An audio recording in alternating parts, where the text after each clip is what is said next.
Hello, everyone. Welcome to the Sons of Antiquity podcast. I'm your host, Dan, and I'm joined in the studio by my co-host, Evan.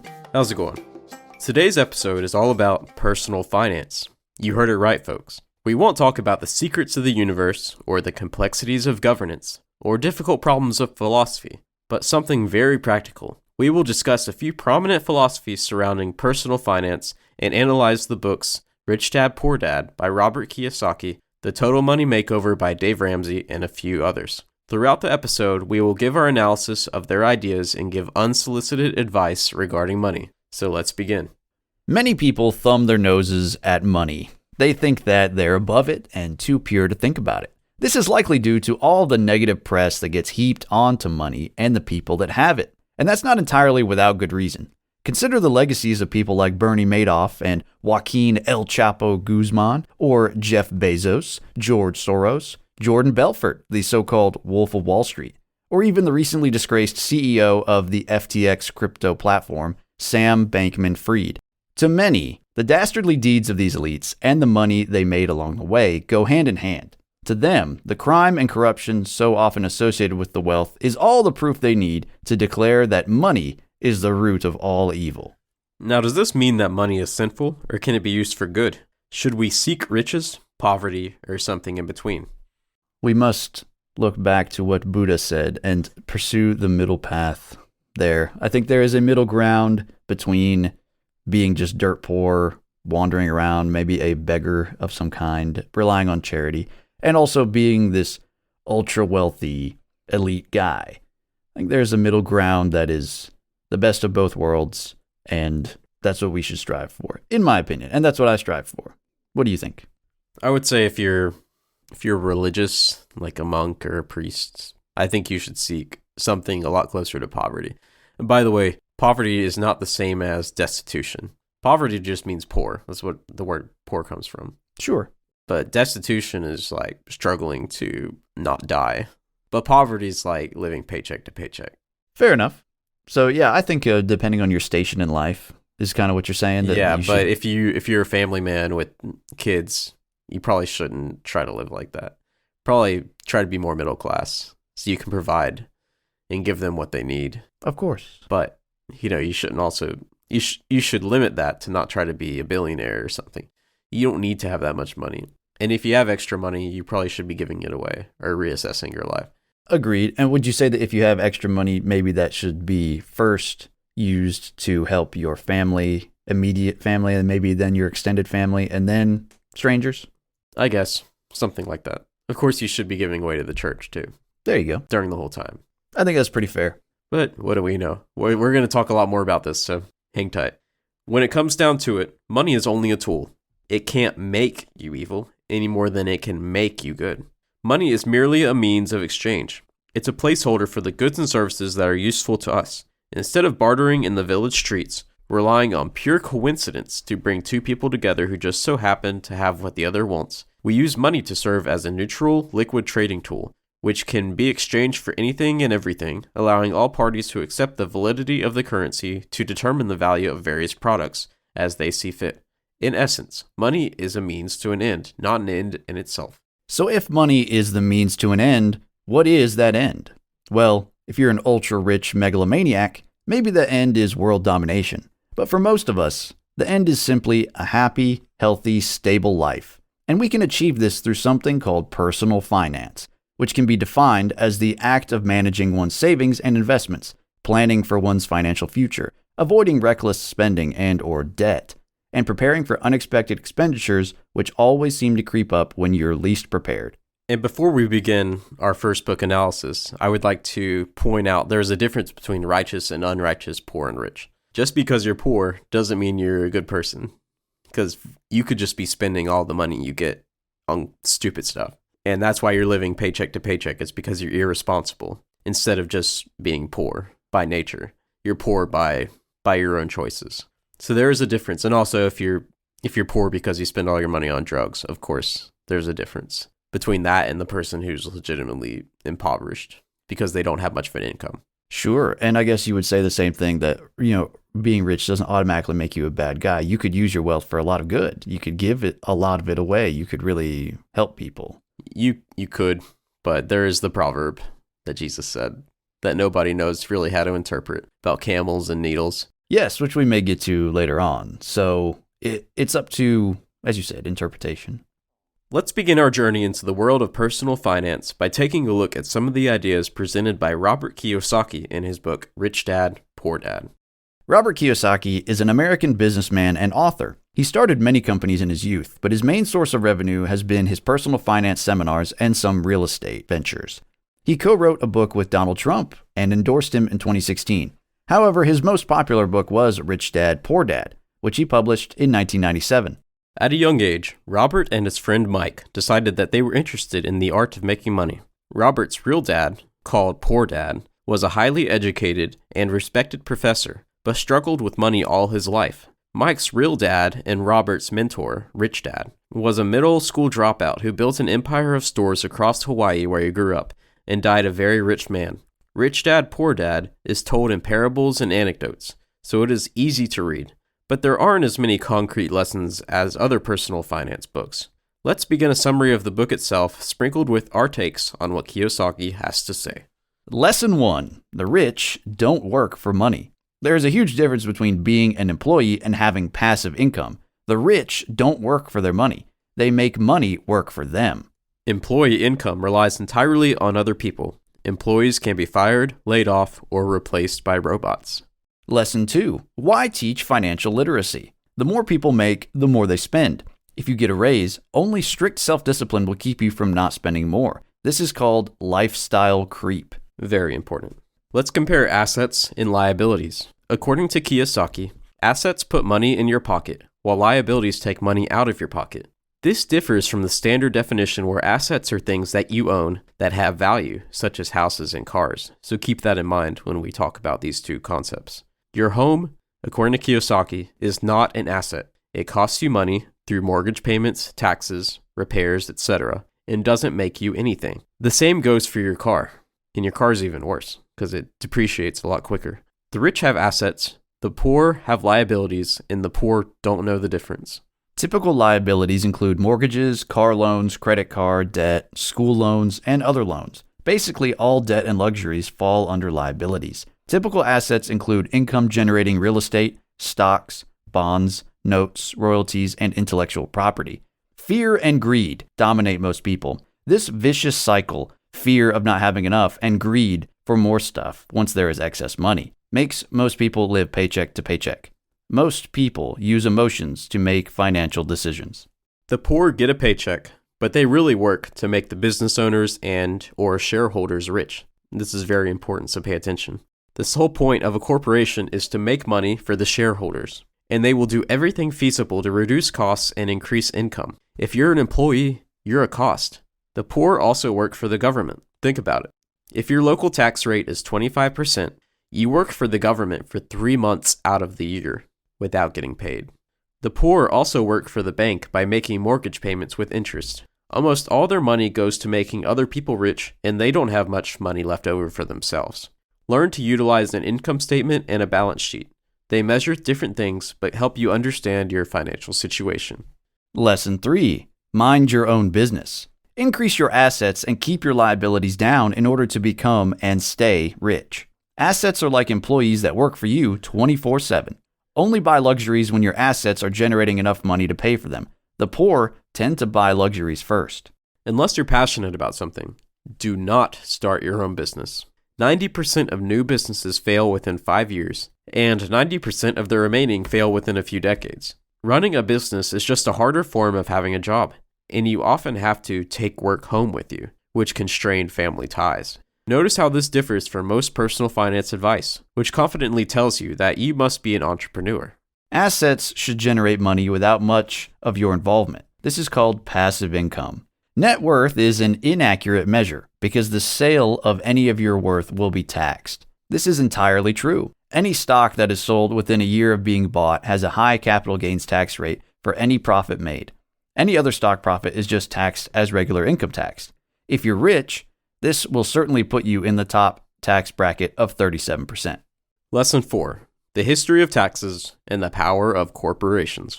The corporation is the biggest secret of the rich. The corporate setup allows them to pay taxes after they've paid everyone else. They only pay taxes on profits, not their entire income.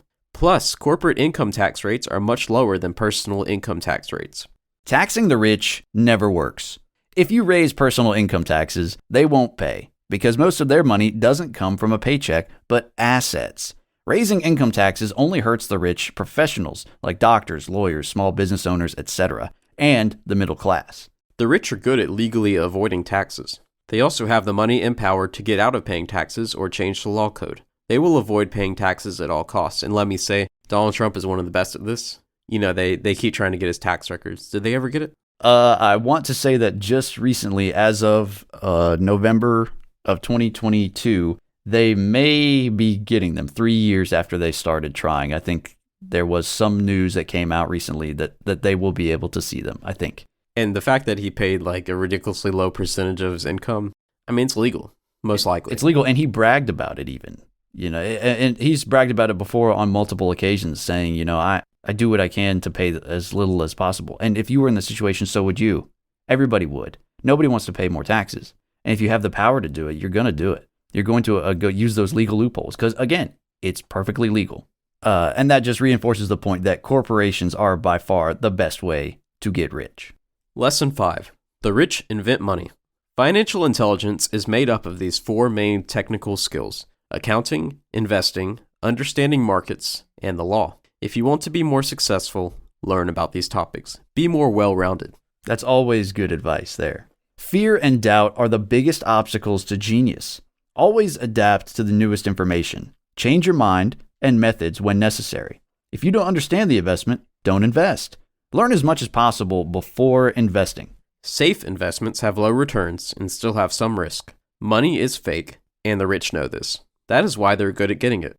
And now, a quick rant on fiat currency.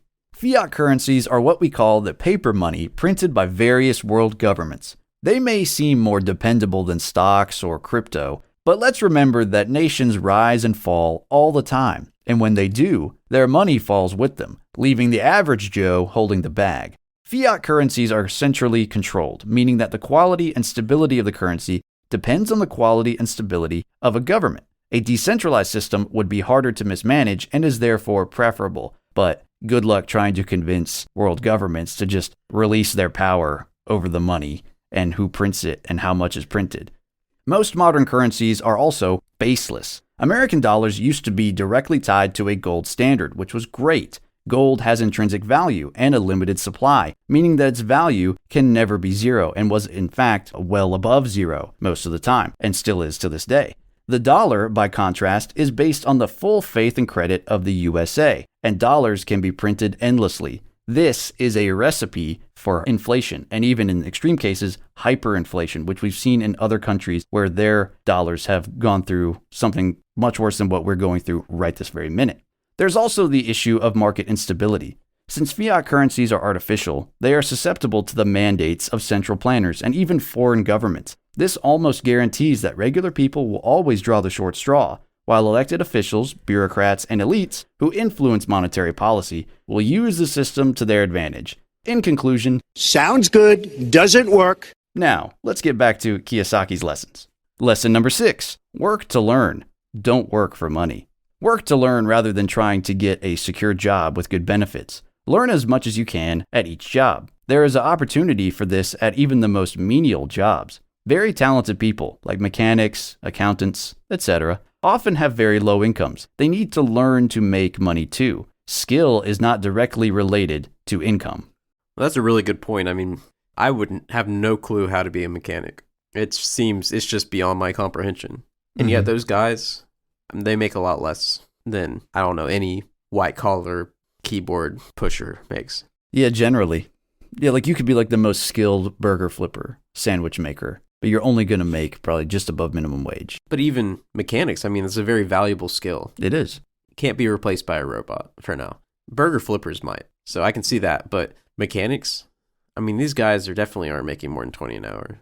I would say that's probably an average for at least most places that are not extremely dense population-wise.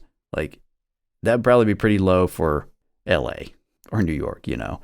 I think for most average places across the country, whether it's the Midwest, whether it's the South, more MAGA country, if you will, I think that's probably about how much they're making. But in reality, especially with rising inflation and things like that, that's really not going as far as it used to. JOB stands for just over broke. Specialization has its strengths and weaknesses. You may be more valuable to your current employer when you're specialized, but what if they fire you? Who else will value your specialized skills? If you're specialized, you need to unionize in order to survive. Give money away as a habit. It often comes back around anyway. Lesson 7. Overcoming obstacles. Fear, cynicism, laziness, bad habits, and/or arrogance keep intelligent people from developing assets. Anything worth doing requires risk. You must fail some in order to succeed in life. What golfer hasn't lost golf balls to water or the woods or the sand trap? For most people, unfortunately, the pain of losing money is far greater than the joy of being rich. Be like the Texans. When you fail, don't bury your failures, but get inspired by them and make them rallying cries. Remember the Alamo. Never say, I can't afford it. This causes inaction, sadness, and an excuse. Instead say, how can I afford it? Pay yourself first.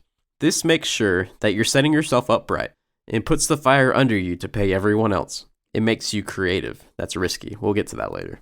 Lots of people in the world of finance are clueless and ignorant. The same goes for, quote, experts in any field. And you can see why this guy likes Donald Trump. You can see a lot of similarities, really. Yeah. And I really agree with that. I mean, there are a lot of clueless experts out there who will continue to call themselves experts even after they've been debunked time and time again and just made a fool of, and they won't even make an apology, and they'll keep giving their expert opinions. As a wise man once said, 9 out of 10 experts agree with the people that fund them.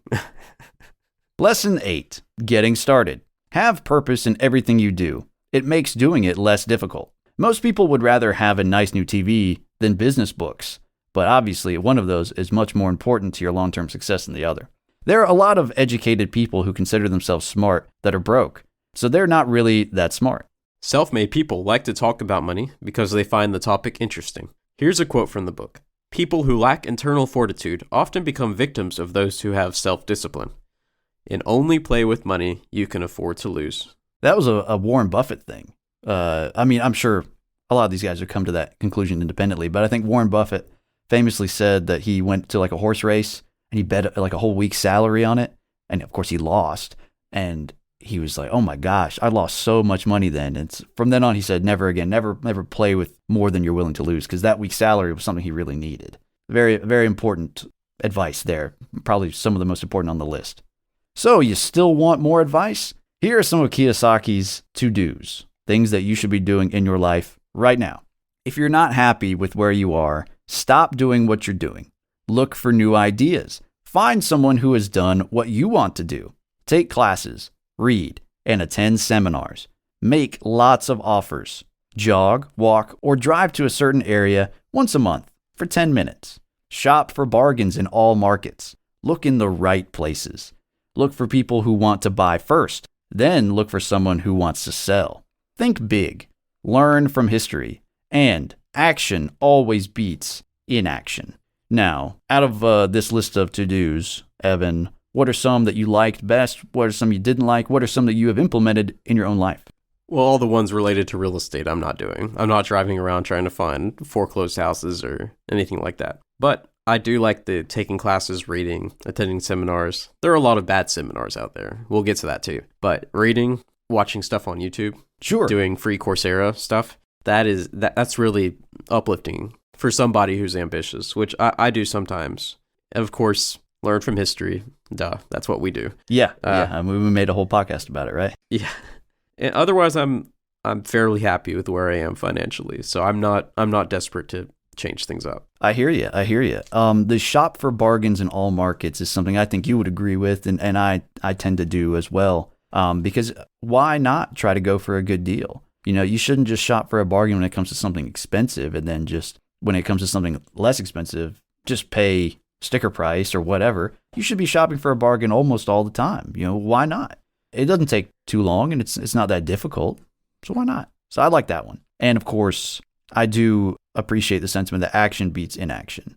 A lot of what keeps people from doing things and being successful is just self-doubt and just laziness, or it's just fear of failure. And you just got to act. You just got to do. And eventually you're going to land onto something, a certain series of events that will work out for you. Just because they didn't in the past doesn't mean that you can't just get on a roll once. But it all starts by just getting out there and doing it. You just have to do it. As Shia LaBeouf said, just do it. Make your dreams come true.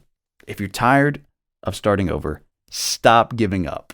It's wise words. He's a crazy man. Wise words. He's gotten better. He has gotten better. He's doing that Padre Pio thing, isn't he? Yeah. Gonna have to see that. Gonna have to check that out. Anyway, so out of that list, those are the ones I really liked. And I think most of those are pretty good, even for the ones that are about real estate. If they don't apply to you, oh well, just keep it in the back of your mind. And now here are some interesting anecdotes and little pieces of information from the book.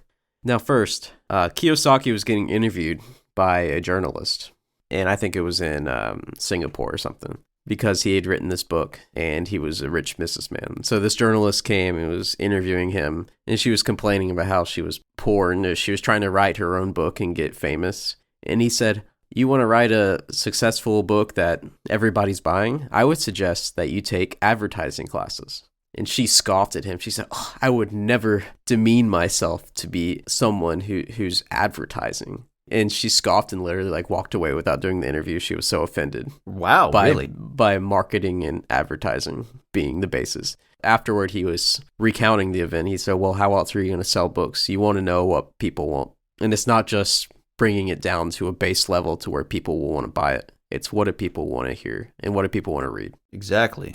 And also from his childhood, Robert and Mike were told to make money by Rich Dad. So they collected a bunch of toothpaste tubes, and at the time these were made of lead, so very safe. They melted them down and molded them into nickels. So they literally made money as they were instructed. All the adults were laughing and impressed, but of course, this activity has a name: counterfeiting. Lesson number 9, counterfeit. Literally make money. So here's another story. Rich Dad got the boys to work at his stores for 10 cents an hour on Saturdays. Now, what decade was this when this is happening? I think it was probably the 40s, 50s. Oh, really? Yeah. Okay, this is a long time Kiyosaki's very old. Okay, but even then, 10 cents an hour, I don't know, that really wasn't all that much. It was below what he should have been paid. Yes, which we'll see here in a minute. When Robert complained and threatened to quit because he was getting paid so little, he learned it had been a test to see if he had a fighting spirit. This illustrates that employees are completely dependent on employers and will never get ahead. He stopped paying them anything for a few more weeks and told them to figure out ways to make money. They took comic books that were going to be thrown away and set up a library where kids could pay per hour to read comic books. It made them a lot of money until they had to shut it down due to bullies. Finally, the cone of learning. He didn't make this up, but I thought it was interesting. For each of these forms of learning and presenting, this is how much you retain after the fact. If you just read it, you retain 10%. Hearing, 20%. Seeing it, 30%. Hearing and seeing, 50%. Speaking, as in presenting, 70%. Speaking and doing the activity, 90% is retained. So you need to do, as he said earlier, you need to just do it. Because if you just read it in this book and never touch it again, you won't even remember it, most likely. That makes sense. Okay, so we're done with our summary of the book. But here's what we liked about the book. Kiyosaki's explanations for why the wealth gap between the rich and the poor keeps increasing are spot on. And frankly, he was very upfront about how the gap is increasing to alarming levels. He gave explanations, but yeah, it's getting worse and worse. He is very based when it comes to taxes and our currency. He gives some good advice on how to be smart with money, which we already stated. Now, what I liked about it was that he was pretty ruthless, which can definitely take you far in the world, especially where money is concerned. Moral considerations aside, that mindset can help you succeed. Maybe not in every situation, and in every situation it may not be ideal, but you do have to adopt, at a certain point, a me versus them mentality. You have to look out for numero uno first, within reason. And his advice on making money work for you, as far as passive income goes, that's good. And for any person who has a decent savings and is no longer paycheck to paycheck, you're moving up above that and you want to reach the next step, that is probably what you need to do to get into that next tax bracket, is get some passive income going if you're already outside of the paycheck to paycheck area. Yeah, Kiyosaki would argue that's just you're still part of the problem by having a just over broke job. Because if you're just moving up to the next tax bracket, you're just giving more of your money away. It's like a game. Like it's hard to get ahead when you just have a job, when you just make an income. Agreed. Because, you can make 10,000 more, but it's just going to be taxed, a lot of it. And it might move you up to the next tax bracket, and that's just going to be taxed at a higher rate.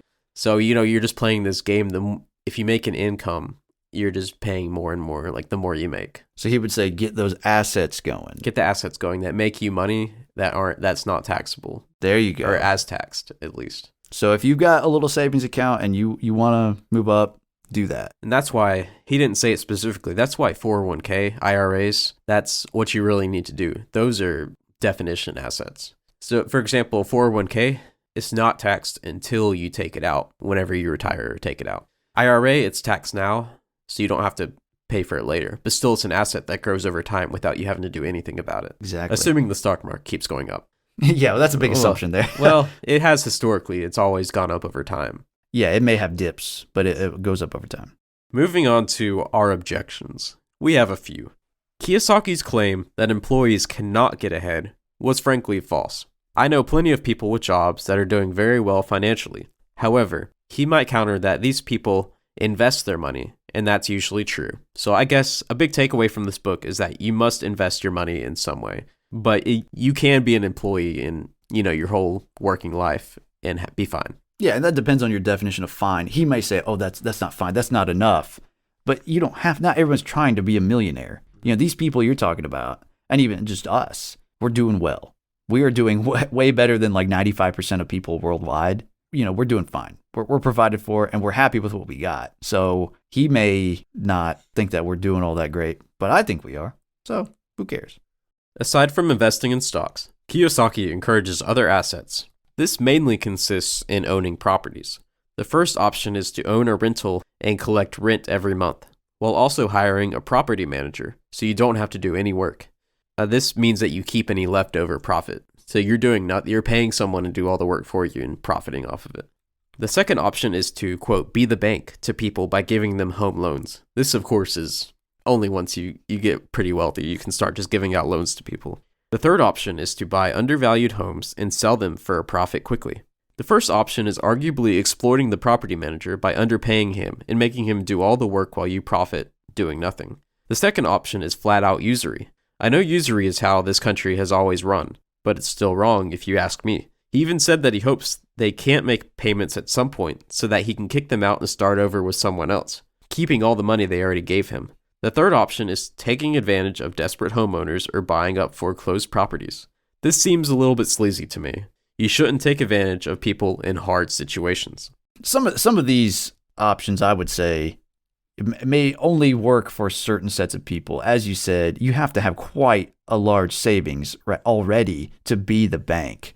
So that's a little bit too much of a specialized suggestion, I think, for him to be making in this book that is supposed to be for the average Joe, right? I mean, it's meant for everybody. Yeah. And it's encouraging you to be more like Kiyosaki. Yeah, and I think that that's just a little bit of a reach. Like, how many people do you really know? I know some people who have plenty of money, but how many people do you really know who are loaning out money? Like mortgage amounts of money. Yeah. That's a little bit excessive.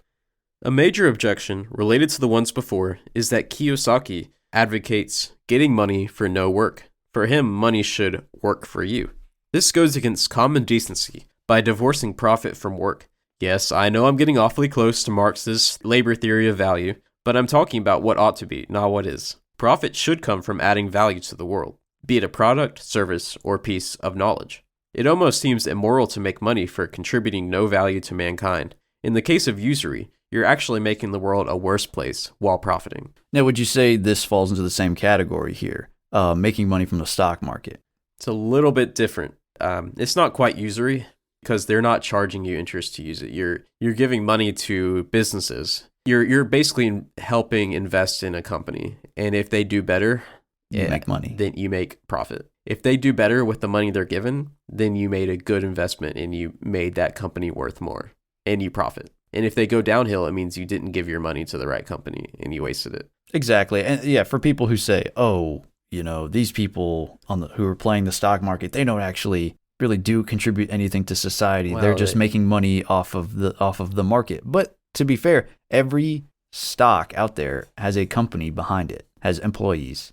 And so if you give them that money, you invest in them, that is you providing for someone. Like that money at some level through the chain paid for someone to put food on the table. And it helped a company grow, which then helped them hire more people. In theory, yes.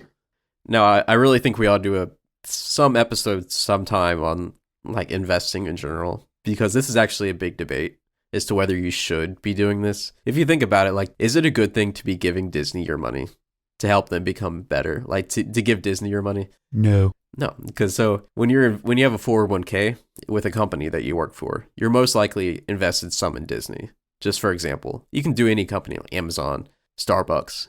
You're probably invested in these major corporations. So when you make your monthly contributions, you're helping those companies get bigger and better. You're giving them the capital they need to expand and expand their woke agenda. Yeah. So you're giving money to those people who, at the very least, do not support the same things you do. But if you wanted to make a little stretch, literally hate you and what you stand for. So you're giving money to your enemies at the worst. Or pedophiles. Yeah, exactly.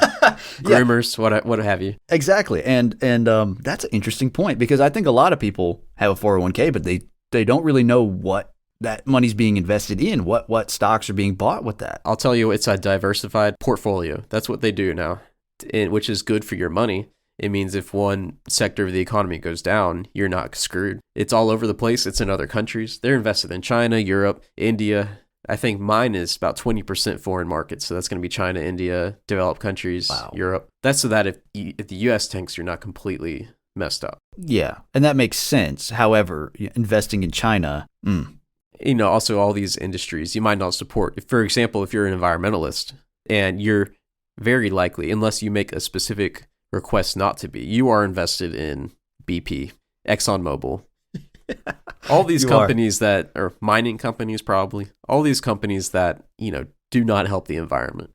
That's very interesting. Car companies. Watch episode 28. Did cars ruin everything? For more on that discussion. But unless you make a conscious effort, you're going to invest in basically everybody. All the big players. You're making the big corporations bigger, and you're not helping the small companies succeed. So you're giving more money to the big guys to get bigger. So that should be a whole separate discussion. Yeah, I agree. You really need to pay attention as a investor to where your money is going, even on those things that you don't always see, like the 401k. Next, let's talk about Dave Ramsey and his idea of the baby steps. Dave Ramsey is a businessman, author, former real estate agent, and radio personality whose simple yet effective approach to personal finance has made him a household name. Most people probably know him best as the host of the syndicated radio program, The Dave Ramsey Show, which features Dave and sometimes a special guest engaging in dialogues with various callers regarding their unique financial situations. Some of Ramsey's most popular books include The Total Money Makeover, Financial Peace, and Baby Steps Millionaires. A piece of advice from Evan: if you read these books, you should probably skip all the anecdotal blurbs sprinkled throughout the book. They are fluff and only contribute to the book by trying to inspire the reader. If you don't need inspiration and just need the information, skip the success stories. Ramsey is famous for his baby steps. Full disclosure, my wife and I use these baby steps in our financial planning. The baby steps are a set of 7 ordered tasks which bring you closer to financial freedom with each leap. Again, they should be done in order. Step 1, save $1,000 for an emergency fund. Step 2, pay off all debts from smallest to largest, not including the mortgage. This is called the debt snowball. So start with your little credit card payment that's $100, move on to, your car payment and all that, and finally get to those student loans if you have any, and pay those off. And even just doing steps 1 and 2 will bring you a long way, even if you stop there. But you shouldn't stop there. Moving on to step 3, save enough for 3 to 6 months of expenses. Whatever that may be for you. If you're a family, that's going to be a lot. If you're just a bachelor living a monk lifestyle, that won't be that much. And now steps 4, 5, and 6 can be done simultaneously. So step 4, invest 15% of your total income for retirement. That's the 401ks we were talking about. Step 5, save for your children's future, probably college, but whatever. You don't have to send them to college. Step 6, pay off the mortgage early. And man, when you hit step 6, I just can't imagine that feeling when I get there. You'll be rocking and rolling, baby. All debt is gone. All the money you get goes to taxes and whatever you want. No debt. Man, you won't know what to do with yourself. No. And step 7, continue to build wealth and be charitable. Enjoy yourself. You will have earned it.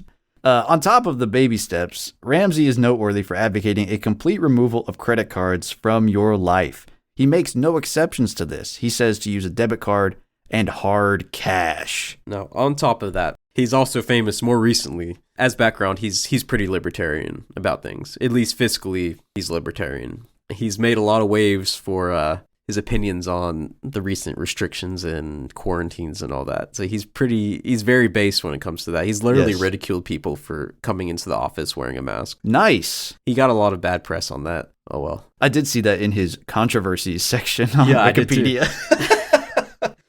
So let's discuss these steps. Which have we struggled with? Which are easy? Which do we disagree with, if any? And do we think that any of them don't go far enough? I would say they go far enough. I like the steps as they are. As far as which I've struggled with, we're currently on step 3. So we've done 1 and 2, full disclosure. We don't have any debt besides the mortgage. Which is an awesome place to be in. Yeah, when you're Great young. place. When you're young with a family, that's very good. But I was blessed, though, that my parents did pay for my college. So I didn't have the student loans to pay off.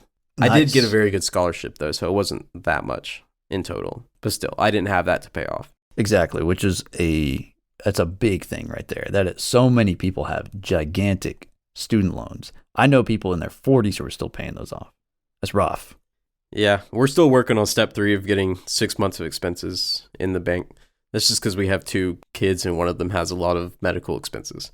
So we're getting there. And then I do invest. So I kind of did skip ahead. I put a lot of my money into 401k because they match. And I'm not going to let that go to waste. Of course. So had you not done that, you might be closer to accomplishing step 3. Yeah, I have quite a bit of money in there. Mm-hmm.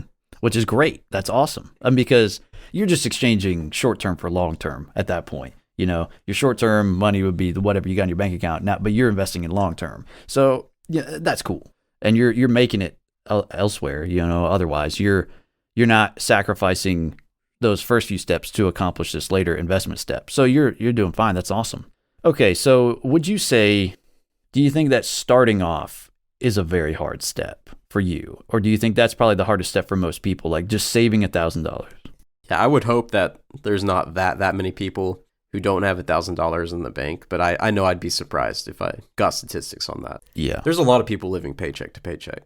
Now, how many of those are their own fault and how many or whatever? I don't know. That's kind of beyond the scope of this episode. I agree. You really should have at least $1,000. I mean, there have been many times emergencies have come up and I've had to spend over $1,000. So you really should probably have more than $1,000. Oh yeah, you should. Well, that's why that's just step 1. That's like the minimum you should have. If I may, let me give you a little anecdote. Okay, I was recently out after going to the gym. I was out getting a brewski with just some people that I kind of loosely knew, some acquaintances at the gym. And let's just say that this was in a more liberal part of town with a little more liberal group of people, okay, about my age, mid to late 20s. And some of them were talking about how they have roommates. Some of them were talking about how they're wondering how they're going to be able to afford XYZ or their car payment and things like that. And I'm listening to them talking about all this stuff. And I'm looking at my beer. And my beer probably cost me like $7. Their beers might have cost about the same. There are some beers up there that might cost you closer to $8 or something. And these people spent hours at this place, drinking one after the other. Exactly. You know where I'm going with this. So these people are on the one hand complaining about not having money or having to have a roommate or deal with their roommate or whatever and not being able to make their car payment. And then on the other hand, they're talking about going to a rave, going to a concert, drinking 3 or 4, $6, $7 beers in one night. And they wonder why finances are such a trouble for them. It just blew my mind. It's the "we should improve society" somewhat meme. And then the guy's like, you drink $12 coffee. Okay, you want to improve society? Just give up some of your luxuries. And that's what a lot of young people, I think, don't understand. They just can't give up those luxuries. As Kiyosaki said, the poor pay for luxuries first and then regret it. Well, their finances regret it. Exactly. I'm out here drinking $7 beer because I can afford it. You're drinking $7 beer because you're a freaking liberal snowflake. We are not the same. Case closed. I'm not going to get racial. Okay, you got those guys, you got the ghetto, and they're like living in these dilapidated houses or apartments in the terrible conditions, barely making rent, and yet they got these gold necklaces on. Yeah, they got chains. They got all this glam. They got rims. They got glamour, and miss me with that. Stop. Man, I can't even. No luxuries if you're barely making ends meet. It's pretty simple. They're in Section 8 and they're like, man, I got to get that Birkin bag, yo. I got to get that Gucci. Yeah, it happens. So I hear you. What step are you on? At the end of the day, I would say I am at step. I'm not contributing 15% of my income to my retirement. I need to be. I've been trying to figure out how to do that. But I just haven't. And you don't have a mortgage, full disclosure. So yeah, full disclosure, I don't have a mortgage. But yeah, I've got the savings. Or children. Yes, or the children to pay for. Exactly. So there are fewer expenses in my life. So you're on step 4. I would say I'm on step 4. You don't have any debt? Other than a credit card I pay off every month. No, that doesn't count. That doesn't count. Yeah, because it's paid off every month. No, because I just paid off my truck last year. So yeah, no debt. Pretty cool. I went to trade school, guys. I didn't go to a university. We're going to talk about that later. Yeah, we'll get to that. Let's discuss some other personal finance greats. I Will Teach You to Be Rich by Ramit Sethi was the second book I ever read about personal finance after the Total Money Makeover. This book is for financial amateurs. That's why it was good for me. Despite its title, it will not get you to be filthy rich. It has a lot of basic, no-nonsense advice about how to save and not live paycheck to paycheck. Besides just saying, don't use credit cards like Dave Ramsey, he tells you how to pick the right one with the right perks, to not go into debt, and play the system. He literally gives you a script if you miss a credit card payment on how to get the fee removed. Wow. Yeah. Also, he tells you what banks you should choose and avoid. He hates Bank of America, by the way. How to negotiate with institutions, how to do basic investing, how to create a budget and spend money on your priorities while skimping on other things, and how to automate everything so it takes less of your time. Being rich and being sexy are two different things. I am both rich and sexy, so I don't know what you're talking about there. Well, some of us can only be one. Getting wealthy can be a boring process without sophisticated investing and savvy business moves. He actually had a really funny story in there. It's going back to what Kiyosaki was saying about experts. He started off a chapter about, there's people out there who pick stocks left and right and then sell at the quote perfect time to try to make profit. First of all, if you do short-term trading like that, you're going to get hit with that capital gains tax like nobody's business. I mean, it's like way higher than you would if you waited over a year. Yes. It's ridiculous. It's like 40% or something. But there's people who do that, and he was making the point that actually if you just continually put money into a portfolio over time, you will match or outperform the experts who pick and choose specific stocks after studying them all day. Oh, we'll get to that a little bit later. That's impressive, though. He also recalled the story about experts. They had these wine taster experts, and they blindfolded them and said, okay, here's a red wine, like taste it and tell me the flavors and notes. And likewise for a white wine, they had them do this and write down their words. And they lied about what color the wines were, and they couldn't even tell that it was white wine when it was red wine, and vice versa.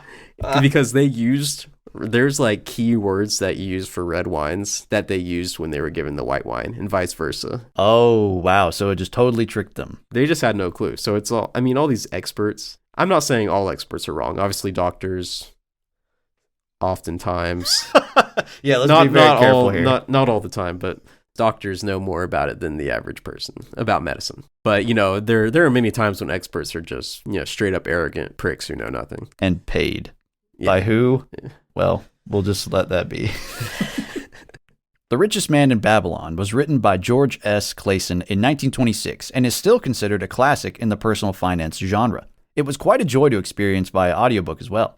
Using witty parables set in ancient Babylon, he gives 7 cures for a lean purse and the 5 laws of gold, along with various other parables. His 7 cures are to save at least 10% of your money, control your expenditures so that you don't exceed your income, make wise investments, don't fall for the get-rich-quick schemes, own rather than rent, prepare for retirement, and develop your skills to increase your ability to learn. This all sounds very familiar. The laws of gold are to save money, take advantage of compound interest, have a long-term view, and take good advice. Avoid enterprises which you are ignorant of, and be patient about growing your money. Now, what are some common themes amongst all these books? Here are some. Financial success doesn't happen by accident. You need a plan, and you need rules to follow. Staying out of debt and becoming wealthy are skills, and like any other skills, you have to practice regularly if you want to get better. You must have discipline if you want to increase your wealth. Don't buy whole life insurance. It's a straight up scam, and I was surprised to hear that from multiple people. Both Ramsey and Sadie have explicitly said this. Ramsey's adamant, and I even watched an episode that had a whole life insurance salesman call in and try to dispute with him. Wow. And Sadie said the same thing, like just buy term life insurance. It's not a scam. With whole life insurance, it's a lot higher monthly payment, but it's marketed as like, oh, we're investing your money too. But it's really just get term life insurance and invest your money in a 401k. Like do them separately. Don't do whole life insurance. You don't need to be a mathematical genius and investment connoisseur to make money. Simple strategies are enough to win over time. In fact, it is best to not try to beat the stock market. It is saturated with people who spend all day trying to beat it, and you really have no chance of besting them. Most people are ignorant and weak-willed when it comes to money, simply because they think only luck or fraud can get it. Now let's compare the books and philosophies. What are some of the disagreements and differences in their experiences? Kiyosaki's advice is definitely more get rich quick than the other authors we mentioned. He advocates what finance guys call a highly leveraged position, also known as taking a lot of risks and getting debt to try to make money. Kiyosaki has been accused of charging exorbitant rates for risky advice in his seminars, and he has filed bankruptcy on many of his companies over time. No wonder he is friends with Trump. They sound very similar, but hey, I'm just a pleb who isn't rich nor poor, so what do I know? Both Kiyosaki and Ramsey have experience with bankruptcy, as we just mentioned. The difference is that Kiyosaki's were corporate bankruptcies, while Ramsey went broke personally. But this was right before he kind of changed his life around and published the book. It was before he was doing personal finance. Ramsey does not agree with any debt or credit cards. Sadie says to use credit cards to your advantage and take some debt on things like a house or to get a college education. Kiyosaki says that debt is a tool in your toolbox. Yeah, the U.S. government says that too. All three men are wealthy. Let's be fair here. Ramsey's net worth is $200 million, Kiyosaki's is $100 million, and Sadie's is $25 million. That's impressive. Very. So they're following some advice. Personal finance is all about building wealth and preferably not spending all your money on things you don't need. The problem with the modern economy is that simply saving money is not enough. If you save $1,000 a month and stick it in your couch or put it in a bank account that makes you 0.1%, as it is now, or basically 0%, we'll round, but it's basically the same, you are losing money over time. Inflation will eat away at your money like no one's business. Even in the good times of 2% inflation under Trump, the value of your money is halved every 34 years. Under Biden's 9%, the value of your money is halved every 7 years. So keep that in mind. Inflation robs the poor, elderly, and middle class, while the rich manage to beat it because they know all about money and they know how to keep it.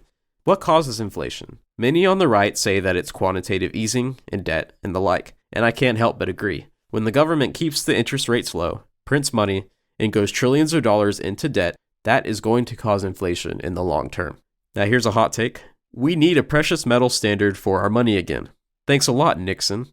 Let's not forget that our entire banking system is based on a house of cards. Not trying to scare you, but the banks only have to keep 10% of the money at the bank at any given time. So if they have 10 million in assets, if they're a tiny bank, they only have to have 1 million at any time. And the rest is just loaned out or invested somewhere else. Yes, it's a house of cards. This is known as fractional reserve banking, and it will land you in prison if you try it yourself, since it is indistinguishable from a Ponzi scheme.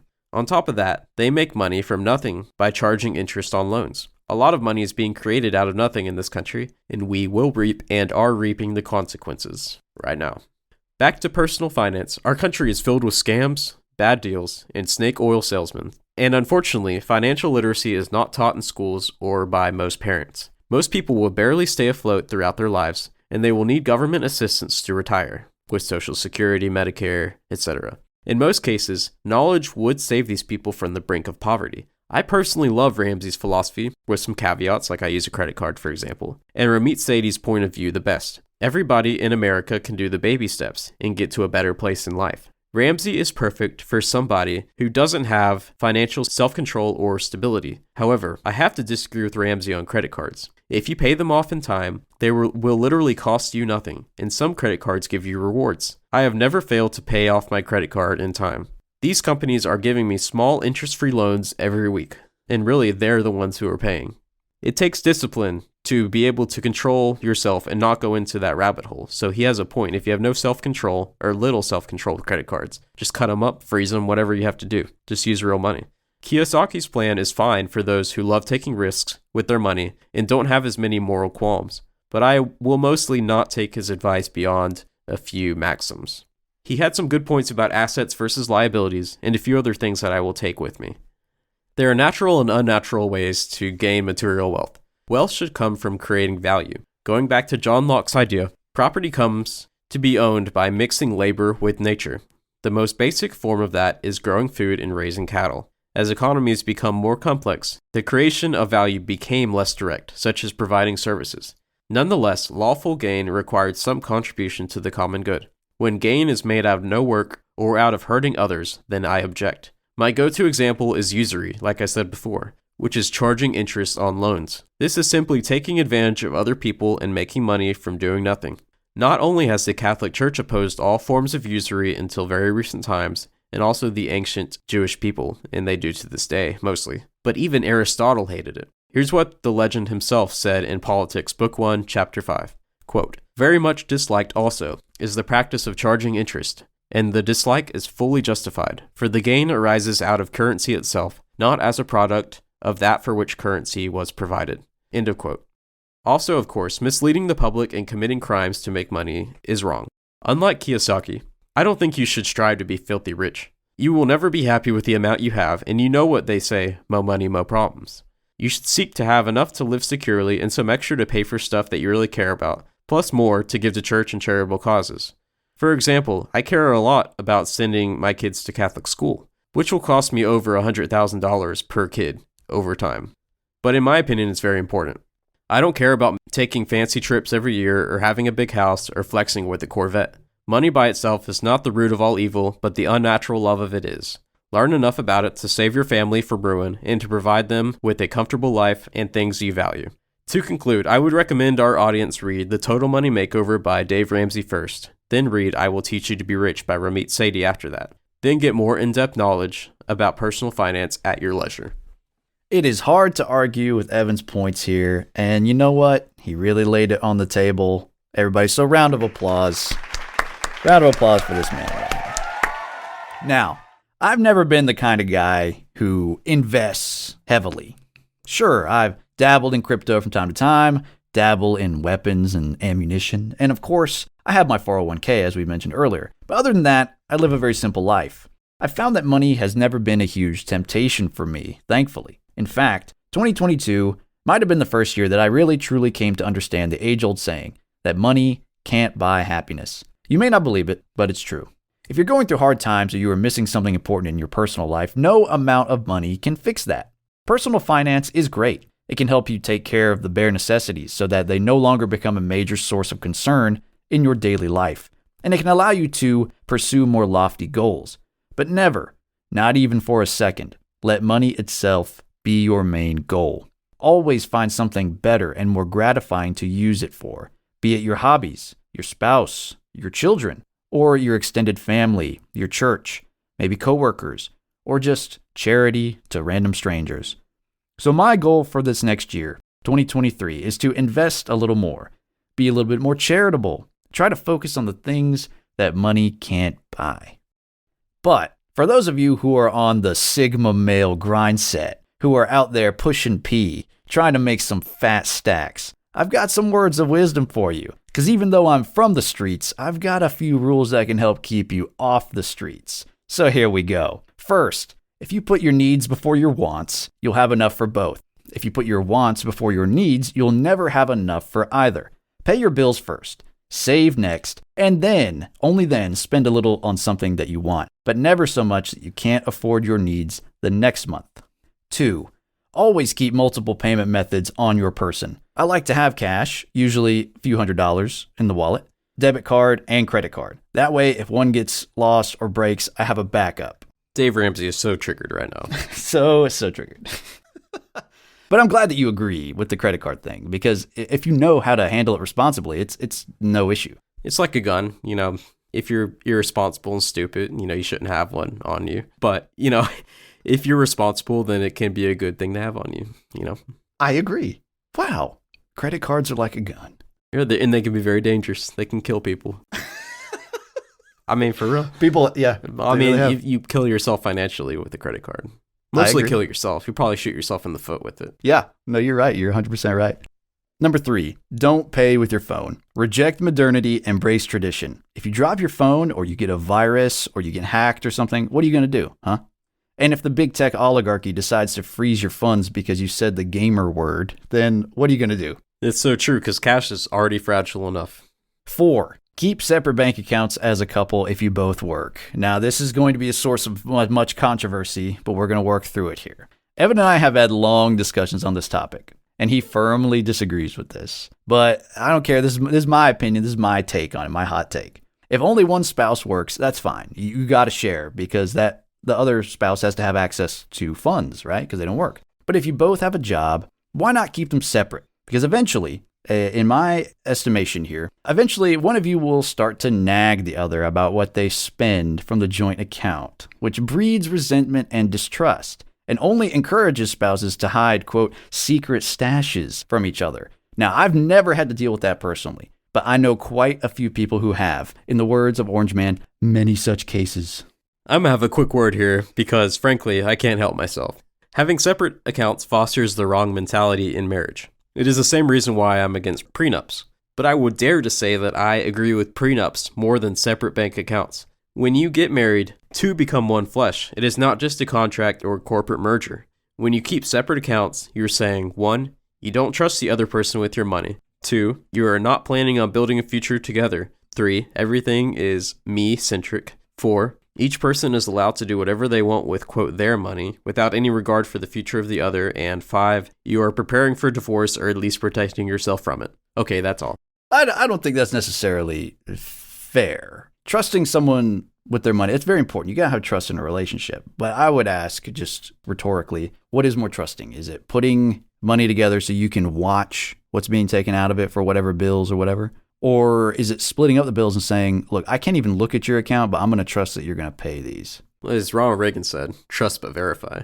I agree in trust but verify. I mean, I do try to live my life by that, but at the same time, just strictly about which one requires more trust. I feel like it does require more trust to just say, I can't see what you're spending, but I'm going to trust that you're going to pay for it. But I do like the idea of trusting and verifying. So I'm not against having separate accounts, and then for the bills, the most important thing in your life there, having something where you just put enough money for the bills. But everybody has a secret stash. Even those who say they combine their finances, I would say generally like 95% of people, they have a secret stash. They've got their own money.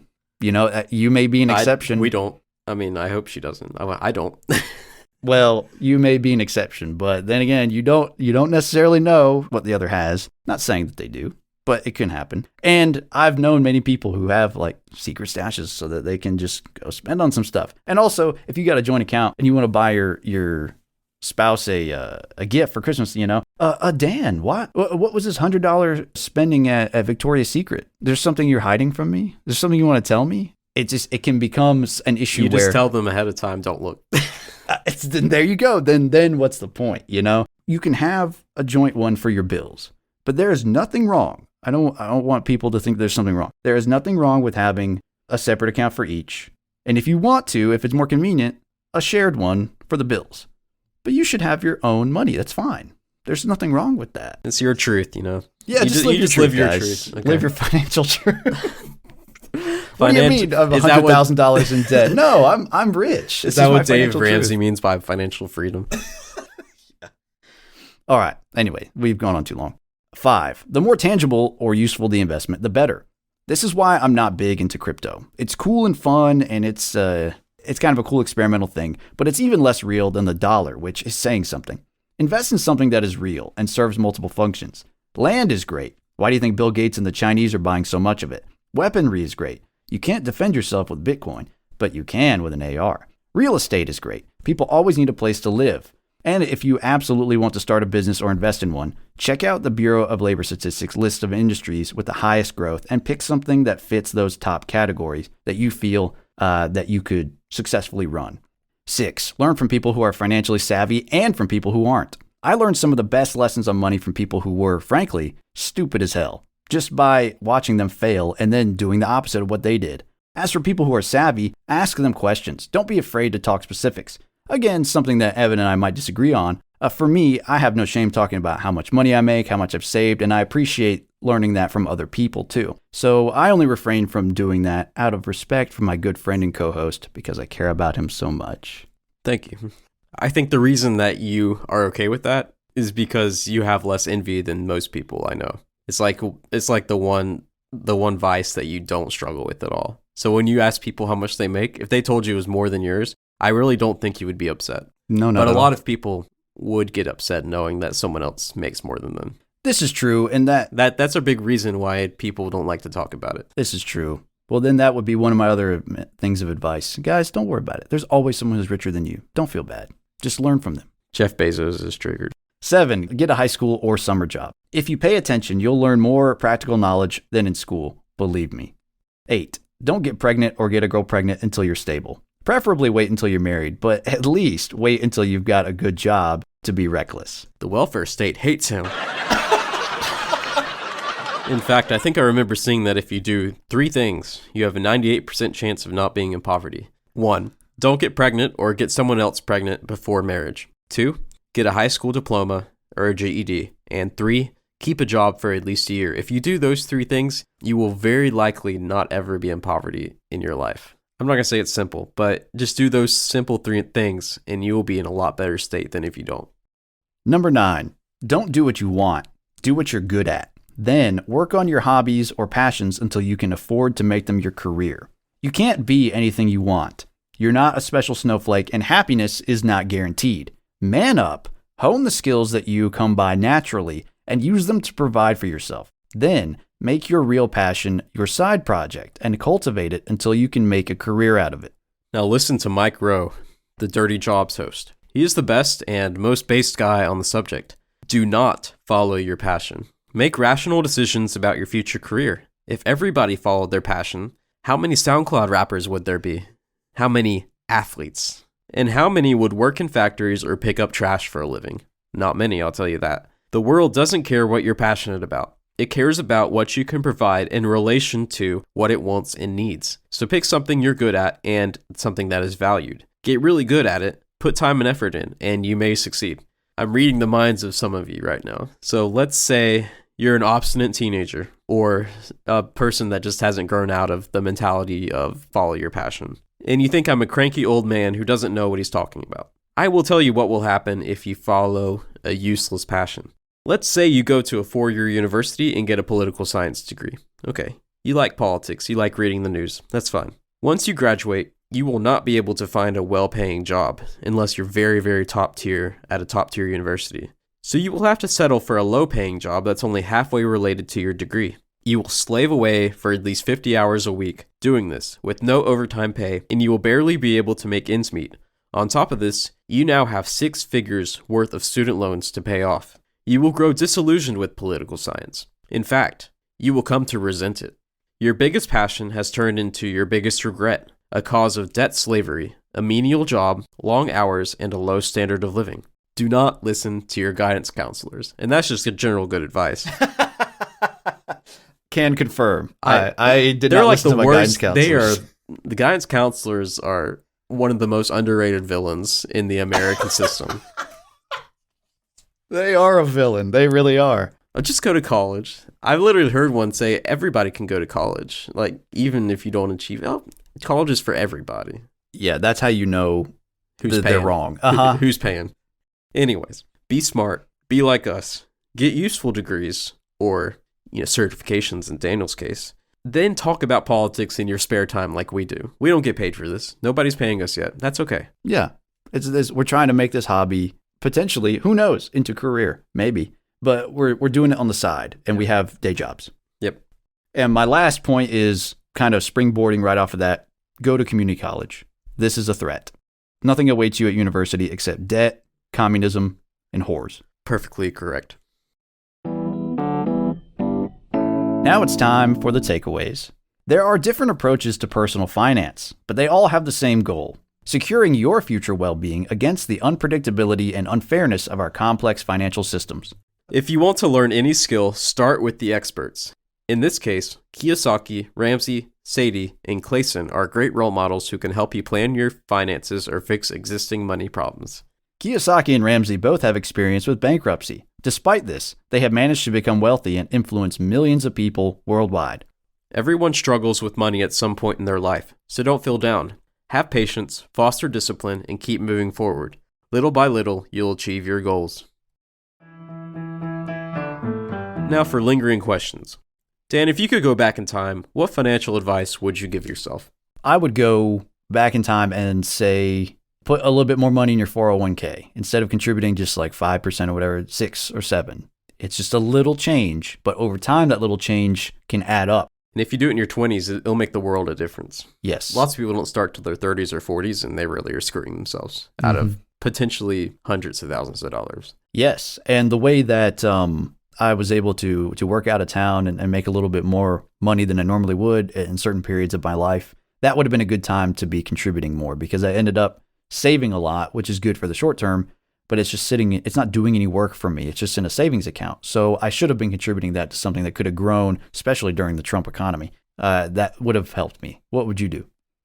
Other than invest in Bitcoin when it was only like $10. Man, I am a little salty about that, because that was back when I was libertarian. All the libertarians were saying to buy Bitcoin. And man, I could have made so much money. That's okay though. It's making profit off of nothing. So morally, I'm in the clear. But, you know, having 100,000 in extra in my bank account would be pretty good. Oh, regardless, I'm not trying to brag, but I've always been kind of a realist. Like, I picked my major based on the amount of jobs and the amount of salary I would get out of college, and it ended up working out for me because my dad always instilled that in me. Luckily, I'm glad I didn't listen to my guidance counselors when they encouraged me when I said I wanted to go to school for political science in my sophomore year because I was really into politics. I'm glad that I eventually came to my senses, even though she was very happy to hear that from me. Nice lady, but terrible advice. Otherwise, I guess college ended up working out for me, but I might have done things differently if I had my current brain back in high school. I might have not gone to college. Really? Well, yeah. What would you have done instead? College was miserable, but it ended up working out for me. But I might have done something more like, I don't know what I would have done, but I would have not just taken it as an assumption that I should go to college. I would have thought more about it. Yeah, you may have dabbled in like the trades or something, or just seen what it was like. I had a really good GPA and stuff, so I mean, it was always kind of assumed I would go to college, but I would have thought more about it. Sure. Now, why do so many normal people struggle to understand basic financial planning? What's holding them up? Education, ignorance, and its, flip side. Yeah, I think public schools are a big blame right there. They are to blame for a lot of that, because that should be something that should be reinforced every year in school. I think that's a class that you should be taking. Financial literacy, financial planning. At least one class in high school. Yeah, at least.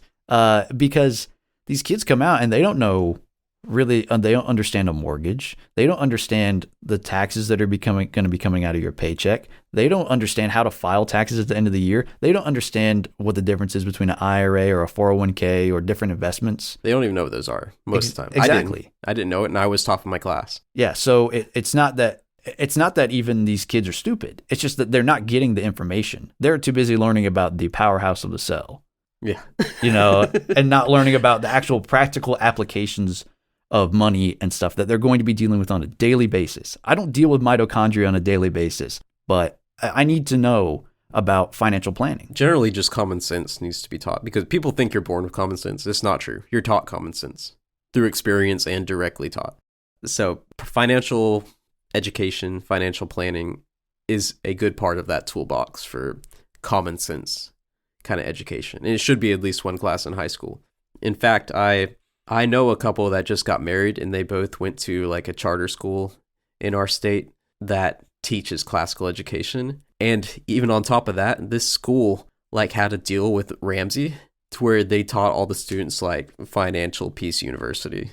Like they all went through the Ramsey course that was provided by the school. Oh man, that's awesome. And man, that young man and young woman, they were just getting out of college. But I mean, I think they just paid for college like each year. They would just work and then work summers. And they were like, they hardly had any debt by the end. Wow, good for them. They're very practical. So all you got to do is teach kids. You know, nobody knows this. But really, it should fall on parents too. If the schools won't do it, the parents should be teaching. But a lot of the parents are ignorant too. And you see your parents growing up and they gawk at a TV at Best Buy and they're like, oh, let's get the TV. And they make impulse buys. And then you're passing that on to your kids. Exactly. The kids will grow up to be like the parents. So all it takes is for the parents to just realize, hey, I need to turn it around and just read the Dave Ramsey book and then let your kids read it and work on it together. And that's something that you can do with your kids. You know, they can try to save their stuff from their little jobs or birthdays or whatever, and you can do it too, and you make it a family event. Will the American personal debt crisis ever subside? No. Yes. Really? It will have to. I mean, something will happen. Well, define subside. I mean, will it get better? Like it will be resolved in some way. It has to. I mean, through mass repossession of assets. You know, either repossession or just repudiation or default, or it will get better naturally. But that's not going to happen. I don't think it'll. I guess that's what I was getting at. It's not going to get better naturally. Like, I don't think people are the going responsible way. No. No, people aren't going to start paying off their credit cards en masse. It's not going to happen. I think it is getting better though. I mean, I heard that the credit card companies are getting mad because a lot more people are paying them off in time. Really? Yeah, I mean, Dave Ramsey's a big figure. He's got one of the biggest podcasts and YouTube channels there is. Probably the biggest in personal finance. Well, that's interesting you should say that because I heard that in some places they're offering loans for people to buy groceries because the Biden inflation is so bad. Well, that's a separate issue. Yeah, so I don't know what to believe. I don't know if people are taking on more loans and more debt or if they're paying them off sooner. I don't know. But I just see it every year that it's something that gets brought up in the news occasionally, is that the debt is just outrageous for personal. It's not just personal. I mean, it's the national debt too. Well, obviously, yeah, but there's not so much we can do about the government borrowing and everything like that. I just mean, you know, what people are putting on credit cards and mortgages and things like that. I worry that that's never going to actually be resolved in the way it should be, where people take responsibility. No, that much money can't be tens of trillions. It can't be resolved in the responsible way. Yeah. It's going to be ugly. Because we're living in a fantasy land right now where people who make $50,000 a year are living like they make $100,000. Eventually it's going to catch up. You're one right. way or another. You are right. Either we just say screw the lenders, or they say screw you to us. Either way. Agreed. That's all for today's show. Make sure to like, subscribe, and leave your comments. Join us again next time for even more ancient wisdom.